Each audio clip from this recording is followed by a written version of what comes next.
Hey guys, in this video we're going to take a look at how you can allow or don't allow in-app purchases for iTunes and App Store on the iPhone 15 series. First, let's go back to your home screen by swiping up at the bottom of the screen.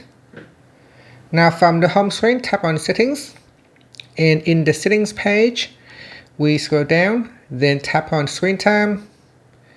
Next we go down to the Restrictions section and tap on Content and Privacy Restrictions. In here, tap on iTunes and App Store purchases. Then tap on in-app purchases. From here you can choose allow or don't allow. And that's it. After that, you can swipe up to go back to the home screen. Now you can see here some of the games allow you to have in-app purchases. So let's say if I install this one, now I can install the game, but you can see here it offers in-app purchases.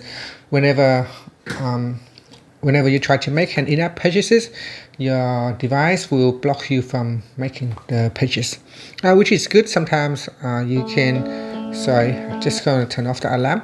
Sometimes if you hand the phone to the kids and you don't want them to make the in-app purchases, you can use that feature to block them out. And that's it. Thank you for watching this video. Please like and subscribe to my channel for more videos.